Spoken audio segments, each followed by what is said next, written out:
was a kid, I was a terrible athlete. I hated gym class. What I hated most of all was being the last kid picked for the team. One day, I decided it was going to be different. We were playing kickball that day. I decided that that day, when the ball came toward me, I was going to be all in. I was going to give it my all. So the ball rolled my way, and I kicked it with as much force as I could muster. But here's the problem. There was a much bigger kid on the other side of that ball. And by the next day, around noon, I had a cast on my ankle. Some things really aren't worth giving your all. But then again, some things are.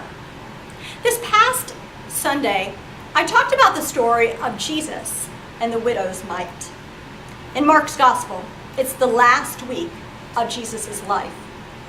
He's entered Jerusalem, where he'll eventually be put to death. He's been getting himself into a lot of trouble with the religious authorities. On this particular day, he's in the courtyard of the temple, and he's watching people drop their coins, their collection, into the box. Of course, there wasn't any paper money in those days. And so, as they dropped the money in, it made quite an impression. The larger the number of coins, the louder the sound.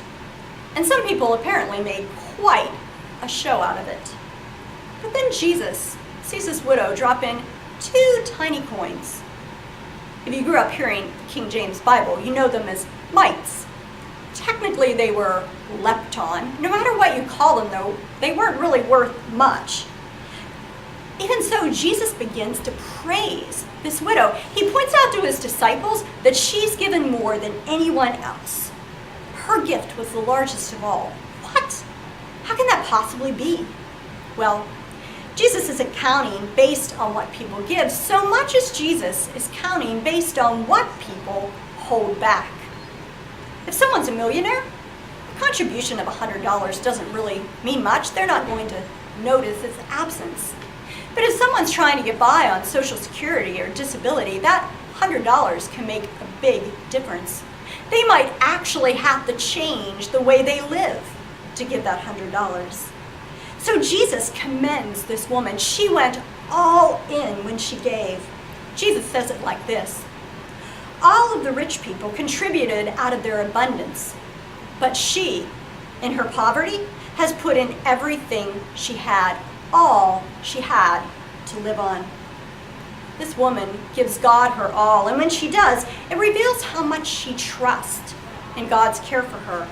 See, this story is really about more than money. Every day we're faced with choices that will reveal who or what we trust. When we're generous with our money, our time, our talents, even our affirmation of others, it shows that we trust that God is generous with us. When we're generous with our money, it shows that we trust that God, not money, will meet our needs. When we're generous with our time, it shows that we want every minute of our day to be redeemed for God's purposes. When we're generous with our talents, it shows our recognition that those talents were God's gift to us. There may be things we can do to hone them, but we didn't do anything to earn them. Even when we're generous with our words, it shows that we live by God's word and understand that words can be restorative and life-giving. I read a story this past week about some guy named Mark Barnett. He was born in Boynton Beach, Florida. He grew up in a Christian home, going to a Methodist church. He was a good kid. He grew up in youth group. He went on mission trips, but he didn't really know any of the people. After graduating from college, he got a job at J.P. Morgan, making a 6-figure salary. But he wasn't happy. He decided that he would go with a friend on a mission trip to Nicaragua. And while he was there, he had this bizarre encounter with a woman that was kind of viewed as a local prophet. Sounds a little crazy. But near the end of the trip, Mark asked her to pray for him. And instead of praying for him, she said, "Child, the Lord wants you to know that you haven't been obedient.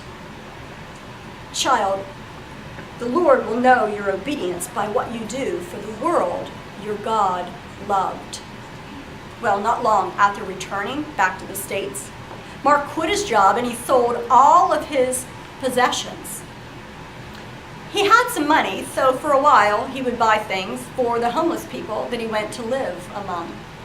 He would buy them socks, he would buy them gloves. Whenever his money ran out, he designed a shirt that said, "Clothe your neighbor as yourself." He spent time as a homeless person in Gainesville, Florida, and then eventually in Atlanta, Georgia. To make a long story short, today he's a youth pastor in Florida. But Clothe Your Neighbor as Yourself has become an international relief organization that continues to do mission with those in need here and around the world. Mark's story is kind of wild and unique. I confess, I don't think I could do it. But I do think that each of us, in our own way, are called to go all in for God.